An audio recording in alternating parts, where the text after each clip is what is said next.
everyone. It is Bex here. I am very excited for another special boys edition of She Has 4 Minutes. So it's a He Has 4 Minutes. I'm here with Dhru Purohit. That's it. I got it. Okay. You got it.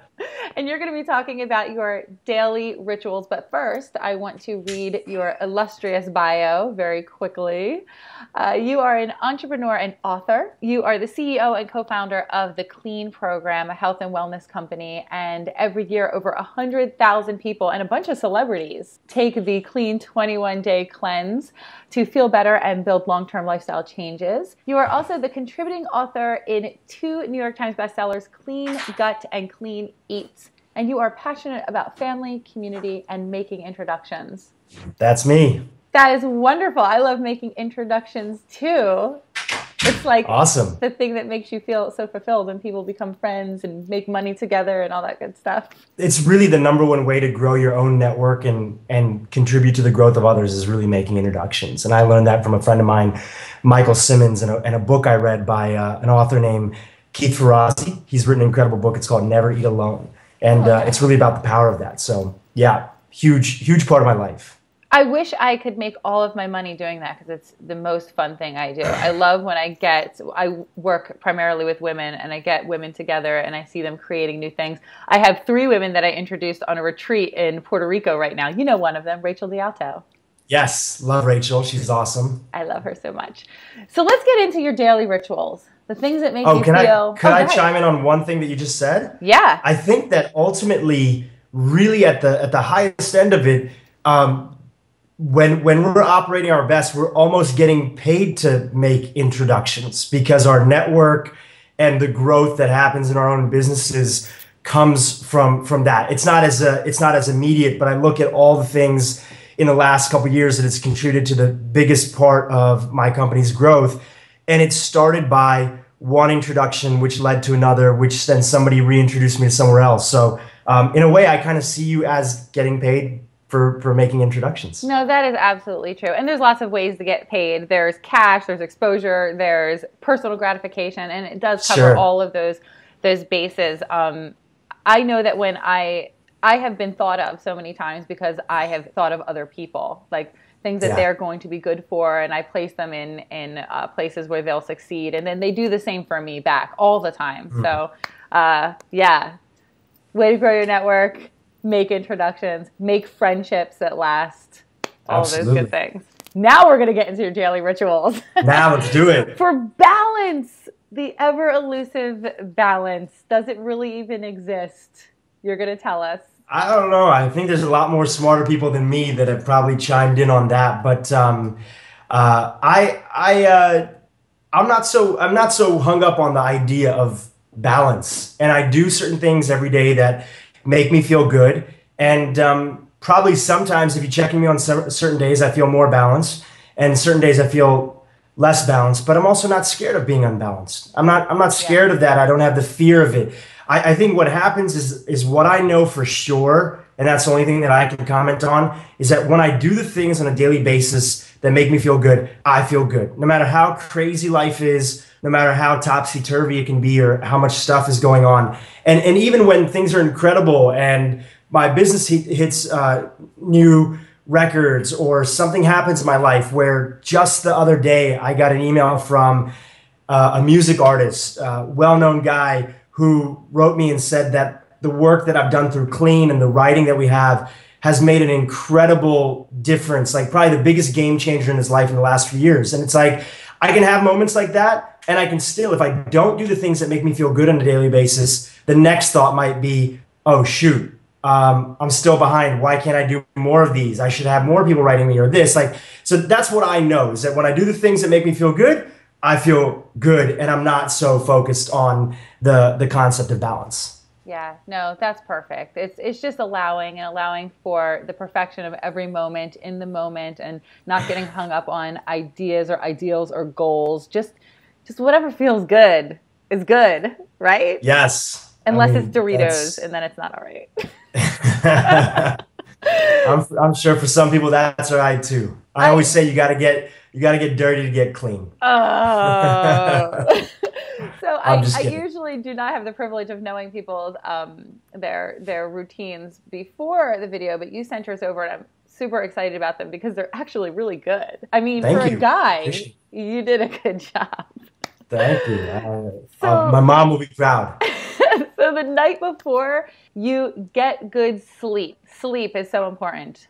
We I talk would about it all the love, time. yeah, I would love to start off with sleep because a lot of people talk about the importance of sleep and getting a good number of 8 hours and stuff, but there's a lot more to sleep than that. And getting good sleep is not an accidental thing. And when I talk to a lot of my friends or our clients, part of what we do at Clean is we have a concierge medical service. And it's a lot of influencers and different people we work with and people who have crazy schedules. And for them, and for a lot of people, sleep is so accidental, right? It just feels like, oh, getting a good number of sleep is always equated in terms of the number of hours. And while the number of hours plays a big part in it, there's a few other things that I want to make a distinction on that for me especially, and for a lot of the people that I've worked with, have made a huge difference. So the first one that I want to chime in on that makes an incredible part of having a good night's rest is how late you eat and what you eat. Yeah. How late you eat and what you eat plays an incredible role on your sleep. And I'll just give you a couple examples. You know, scientists still don't really know for sure all the exact reasons why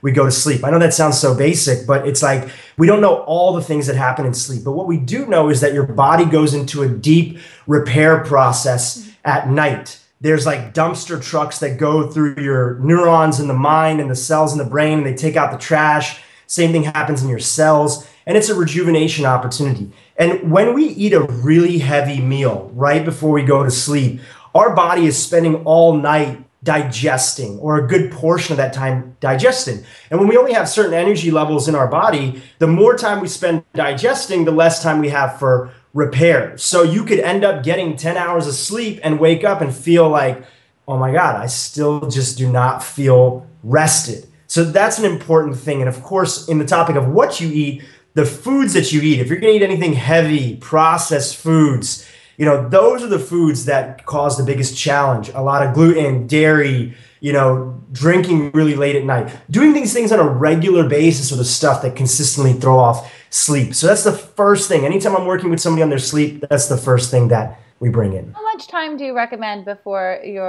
or between your last meal and the time you go to sleep? I usually allow about 4 hours at least, but what do you do? I would say 2 hours at least. Okay. One of the nation's premier gastroenterologists is a good friend of mine. His name is Dr. Abar. He's based here in LA. And his whole thing is that he also doesn't want any food hanging out in the digestive system because it causes fermentation and buildup of bad bacteria. And it becomes kind of like a sludge of almost like, imagine like a sewer that's kind of stuck. Right. Yeah. And that causes a lot of challenges too, especially as we get older. So I say 2 hours, which is a great ritual to practice because it's so easy, right? It's so easy. And then it allows for the second thing that I talk about when it comes to sleep, which is that having a sleep ritual. There's a sleep ritual that we've put together at Clean and that we've pulled from different aspects. And usually it goes like this. So if your last meal is 2 hours before, you're going to end up going to sleep, right? And that's even included like drinking a lot of water too. You don't want to drink a lot of water before you go to sleep. A little sip here or there because your mouth is dry, but you don't want to drink a bunch of water either right before you go to sleep. So in that period of time, what most of us are used to is we're eating really late at night, we're working on the computer, we're checking our iPhone literally right until the time that our head hits the pillow. And even when still our head is hitting the pillow, we're looking at our phone, and then we're hoping to get to sleep. So the sleep ritual is doing the following. So we mentioned about the food. The next thing is setting the intention of what time you want to go to bed and having some consistency around it. I mean, all parents know that there's a beauty that happens in consistency for kids, and it's not always followed, but there's an importance of setting that consistency. Well, the same thing goes for us, right? And saying that, okay, I'm going to go to sleep at 11 o'clock or 10:30 or 11:30, whatever it is, setting that intention that that's when you go to sleep, working backwards from there and doing the following things. The first thing is that I have like a no electronics rule, at least like 45 minutes, an hour before bed, right? I don't even allow them in my bedroom at all. I love that. That's even better, right? That's even better. So just not touching them, putting them in another bedroom, which is great for all sorts of different reasons, or putting them on airplane mode and putting them in your drawer. That's usually what I do. I put my phone on airplane mode and I just kind of stick it in my dresser. And then from there, doing something intentional in the evening. For some people it might be journaling, for some people it might be reading. For me, it's usually reading. I like to read something that is bringing a sense of groundedness into my life. And some nights, because my sleep routine is so on point, I just end up getting into bed. I just sit there, kind of just going through my thoughts and reflecting on the day, and I don't need to read anything. But reading something intentional, especially if it's your first time doing it, and then from there, making sure that the room is completely dark, right? That makes the biggest difference. No flashing lights, no light creeping in from the outside. If you don't know about blackout curtains, Google them. You can get them on Amazon very cheaply. And I usually have like an air filter or a noise machine that's running in the background. So with no light, you know, a little bit of ambient noise in the background so it doesn't prevent you from the distractions of honking horns or other stuff that are outside, and not eating late. All those things consistently contribute to ensuring good sleep on a regular basis. And if I could add one last thing on the topic of sleep, for those of us that find our mind in that place of being that monkey mind, right? What I found, I had a mentor, I still have a mentor, his name is Serrano Kelly. And one of the things that he taught me from a very young age when I was part of this mentee organization that he created is that if you have a hard time going to sleep, it's because your mind feels that you're going to forget these important things that it's going through. So it keeps on bringing them up.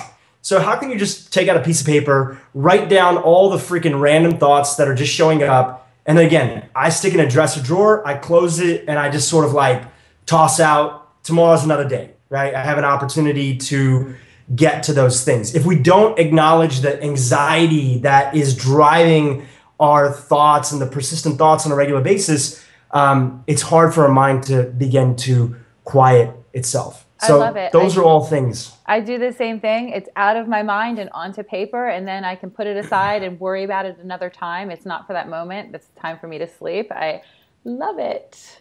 Yes. And you know what's so great about everything that you mentioned is that none of those things take time. You know, I'm talking about taking 4 minutes to do something for yourself, but stopping eating and getting rid of the electronics, that actually frees up time. It doesn't take any time at all. And absolutely just writing something down just takes a few seconds. So we're waking up now. We're on this journey. We're on this journey with Dhru. And now Dhru is waking up in the morning. And what are you doing first thing in the morning to start your day? Yeah, you know, first thing everybody has their own rituals and practices and things that work well for them. For me, a big part of first thing in the morning is getting an opportunity to feel a sense of groundedness. In this day and age where it's so easy and exciting, even if you are an entrepreneur, maybe you wrote a new article, you know, or you put out something the night before and you kind of want to check in like, hey, what's the response? Are people checking it out? You want to see the stats. I mean, I know that I have that addiction. So it's so easy to feel like you're reaching for the phone the first thing in the morning. So I usually have at any given time a few books that I'm reading, right? Because I might be reading books for different reasons or different passages or different books take me different periods of time. So in the morning, I kind of pick up whatever I'm feeling most present to. I might be reading a book on finances. And so I'm just reach for that. And I've been thinking about that recently because of something that happened. Or I might go to a classic like The Power of Now by Eckhart Tolle, which is a great book that I love, or something by Reverend Michael Beckwith. So I have these books, whether it be on my iPad or Kindle or just free floating books that are around. And I'm taking an opportunity to just read that and feel a sense of groundedness and set some sort of intention in the day. I don't believe that the things that I'm reading happen by mistake. So I feel gravitated to something. There's probably something that's there in what is there for my day. And after reading that, just taking an opportunity to sort of sit in some sense of stillness. Sometimes it shows up as a more formalized TM, transcendental meditation. And sometimes it just sits, that's just like me going out on the balcony in my place here in Santa Monica and just sitting down for a few minutes, right? Yeah. Even five minutes makes a huge difference because the day has so much momentum, and there's so many people that are trying to get you in their momentum, not with bad intentions, but everybody wants to get you in their cycle and their idea and what they have. And if we don't pause and say that, okay, I'm going to start my day intentionally, it's so easy to get caught up in the whirlwind of the day. So just even a moment can make a big difference. And I also want to say, because a lot of people watching these things would say, wow, does he do this every day? The days that I don't do my routine, I feel like crap, right? Yep. Mm-hmm. When I don't do my routine, I feel like crap. When I do my routine, I feel great. So no, that's it's absolutely, I mean, that's the whole basis of my 4-minute meditations. It's something to just check in with yourself and get yourself centered as a form of protection for the rest of your day, because there are so many different things, good and bad and otherwise indifferent, coming at you during the day. So you just want to have that little shield, that little layer of protection to allow you to navigate to the, the murky waters of the world. When I wake up in the morning, I think I kind of imagine myself as like an actor in a movie who's playing a new scene. And the question is, what is your role, and what is the things that you want to take on to have this sort of entertaining and adventurous and fun and exciting movie, which is your life. And so much of me in the day is that prior to having a ritual and a morning that was kind of automatic, right? That just happened on its own and set a grounded sense of feeling for the day. I used to debate so much in the morning of kind of what to do. Should I do this? Should I go about things that way? Should I go about things that way? That would suck up a lot of time. And the second thing is, often I would feel, okay, the best way to make things happen in life is to just work a lot. So I'd wake up and I'd start working. And the challenge is I wouldn't give myself an opportunity to remember who I really wanted to be versus like forgetting that part of the conditioning that's not me, right? Right. So in the next part of the thing that I look at in the day when I start the day is that the days where I feel on point, I'm just literally picking out this notebook, and I have like probably 50 of them floating around of past notebooks. I'm opening it up and I'm just getting an opportunity, and I'm writing down like a few different things that are fears or little small anxieties that are there, like light level anxieties that are sticking around in my head that maybe I was ignoring something, maybe I have a fear of something, maybe I'm procrastinating on something. And again, it could be super light. The other day I wrote, there's a friend of mine from the East Coast who really wanted to visit Santa Monica, but he's like really like deathly afraid of flying. So he finally told me like, hey, listen, I want to come out to LA and visit you. But I was wondering, when you come back to visit your parents here in Delaware, can I fly with you? And just that'll make me feel like a sense of ease. And I was like, wow, like that's such a humble thing to ask for. And absolutely, I would love to do that for a friend, right? And we had talked about it, but we had never planned it. And then when I was in town, I couldn't get in touch with him. And then he called me a couple of times. And then it had been just bothering me that like, oh, I've thought about him a few times, but I just didn't give him a call, right? Yeah. So I wrote that down the other day and I was like, it's so crazy that this is such a tiny thing. This is a guy who loves me, who cares about me, who wants to reach out for him, who wants me to reach out to him. And I feel bad because I haven't called him in a way, right? I've made it a bigger deal in my head than it needs to be. And we do this all the time. I do this all the time. So when I'm writing down my little notes, it's simple little things, light level anxiety, sometimes big things that are zapping my energy. And it's just good for me to know that. And then I can usually set an intention for what I might want to do with that in the day. So before I get into planning, I'm trying to remove what I call the splinters. You know, we all know what wooden splinters are, right? A wooden splinter or a splinter gets caught in your finger. And even though it's like so tiny, a splinter can completely ruin your day. Like try to walk with the splinter in your foot. And even though it's so small, it can really affect the way that you walk and can eventually lead to an infection. So that's a physical splinter. There's these other things that I call emotional splinters. And even though they're tiny, if they sit in, they build up and build up and build up. And then sometimes you talk to people and you're like, hey, what's going on? I can tell that you don't really feel that good. Is something up? And they're like, you know what? I really don't feel that great, but I can't tell exactly what it is. Yeah. It's nothing major, and I don't really know what it is. And that's usually a good indication that there's all these little splinters that are just kind of hanging around that we've let build up over a period of time. I think people do not realize that just because you're not actively thinking about something, it doesn't mean that it's not affecting you. So we have all of these little emotional splinters playing on constant loop in our brains. And just the act of taking that time, like you said, just to write it down, releases that. And it puts it in front of you, and it makes it, for me, when I do things like that, it makes it easier for me to confront the issue, take care of the task that I've been worrying about. It's like, oh, it's just a small little thing. Let me just do it now and get it over with. And yeah. that's powerful. It's the little things that are so powerful, and I think people need to recognize that and put that into their practice. If I could just jump in, that's why I'm so appreciative of you doing these video series. It's like so about the little things that are there, and I've always been a big fan of your work, and you've been gracious enough to let Clean do an interview with you. I think it was a couple years ago, and I just want to say, take this opportunity to acknowledge you because I'm a big fan. Thank you so much. That's awesome. You're welcome. So now, I feel like I've worked out because I'm talking to you. Listening to you, I'm like, awesome. I'm like thinking about all the tweetables and the things that I'm going to say to promote the video as you're going. So now we're in your day. We're walking around with Dhru. You're awesome. You're high energy. You're doing all the right things to take care of yourself. And some days I'm not, right? And I don't feel good on those days. I just always like to bring it back to that because, you know, none of us is perfect over here. In finding my rhythm in a day, and everybody's different, I find that what works best for me. So I've set my intention in the day. I've read some stuff. I feel grounded. I'm in a good place.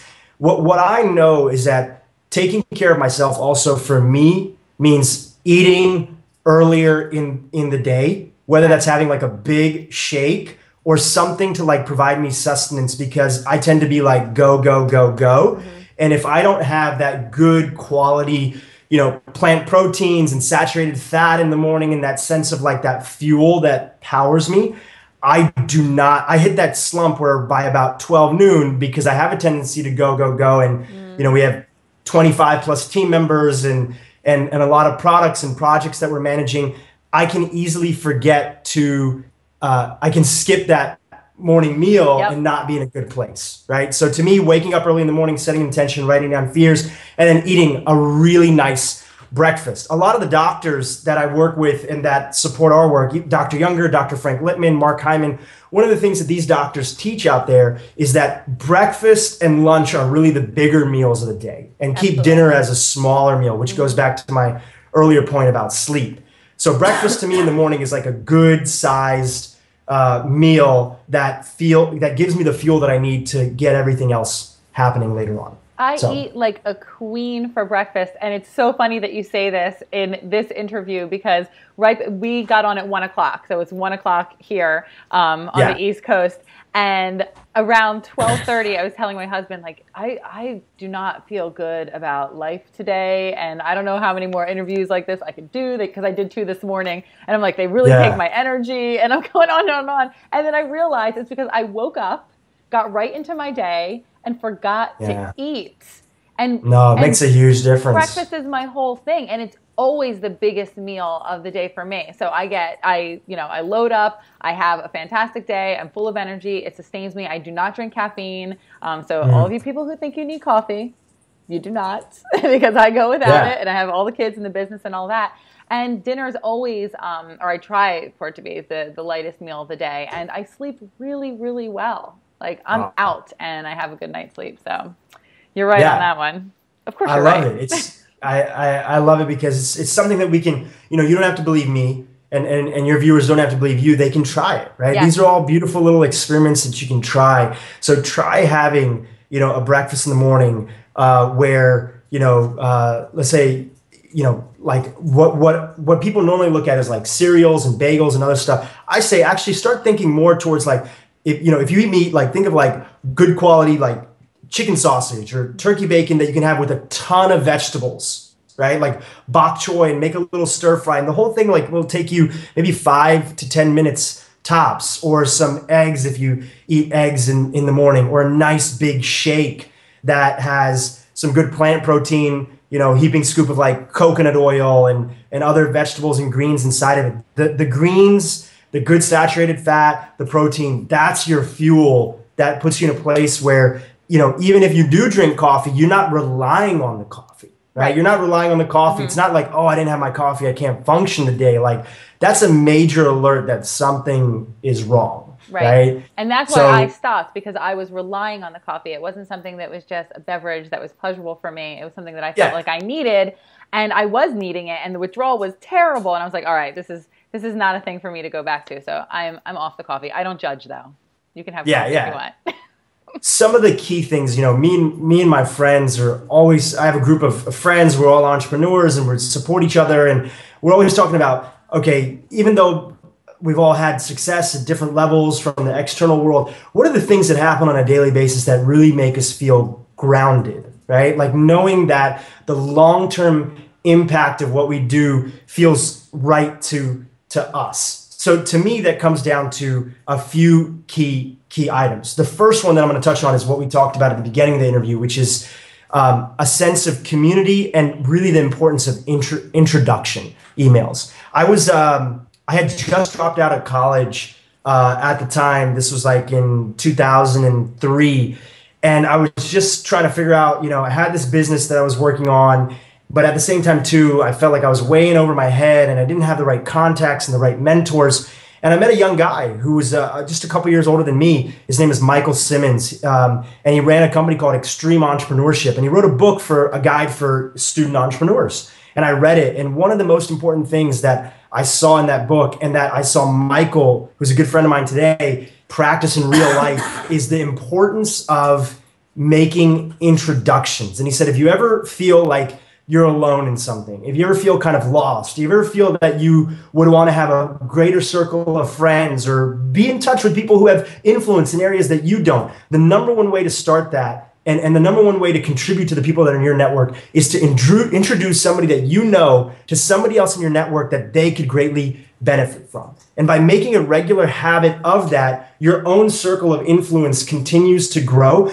Not that it's about that. It's not a means to an ends, right, but it's an opportunity to look back and say, holy cow, like these two women or these two people that are friends, I made that introduction and look at all the great things that they're up to. And then naturally people return the favor too. So one of the first questions I'm asking myself in the morning is like, who can I introduce somebody to? I sent off an introduction email to a friend of mine who runs a TEDx conference in Toronto with one of our patients who's this amazing celebrity who's talked about all the great work that she's doing and wants to start talking about it more often. Right? Like, but in the early days, it was literally like a friend of mine who loved a particular type of music and a friend of mine who knew about something else, and they could become friends. It didn't have to be like the most powerful people that you're introducing. Right. No, I really love that. It's a way to provide a service, and you can do that in business. You can do it in your personal life.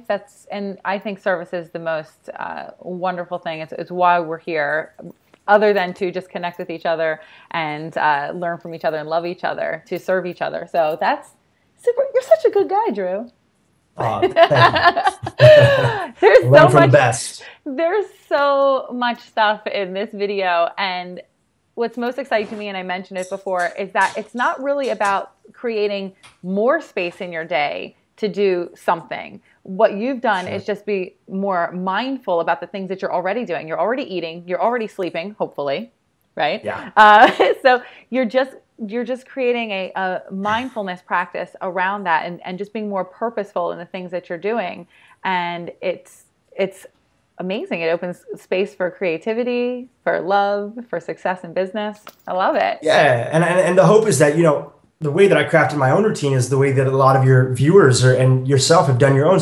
You hear somebody talk about something, you try that out for a period of time, you're like, okay, that really didn't make a big difference in my life. It's cool, but for me, it didn't make that big of a difference. I already sleep pretty great normally, so I'm just gonna put that in my back pocket. Maybe I'll give it as a suggestion or feedback to somebody that I meet, or maybe something in my life changes and I can look back at that. And then you try something else, you're like, oh my gosh, that made a big difference for who I am. There was a friend of mine, her name is Sarah Brown. She does a lot of marketing for green and wellness and different vegan companies. And she wrote this quote on Twitter about 2 years ago that always kind of stuck with me and is my sort of thing that I always share with people. And the quote that she wrote was, just because somebody's good at living their life doesn't mean that they're good at living yours. Right?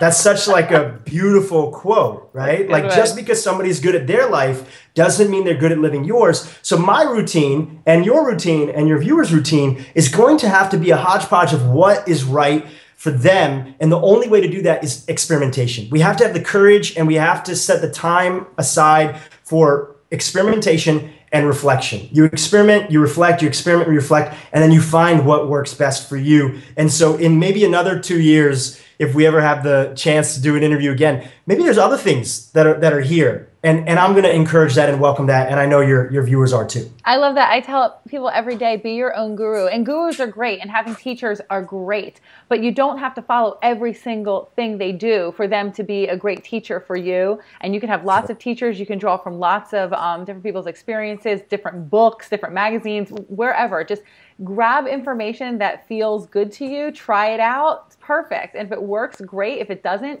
move on. Try something else. That's what life is about. We're learning, we're growing every single day. So exciting. Yes. Now I ate, I talked to Dhru.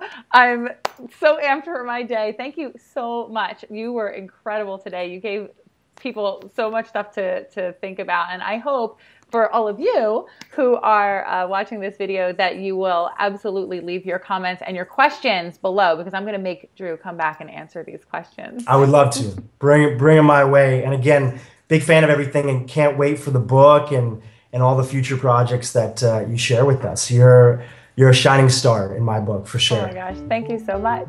I'll see you. All right, see ya. Thank you so much for watching. I hope you enjoyed this video as much as I enjoyed making it for you. For more videos like these and lots of free goodies delivered straight to your inbox, sign up for my weekly newsletter at BEXLIFE.com or by clicking on your screen or on the link in the video description. I love you guys, and I'll see you soon in another BEXLIFE video.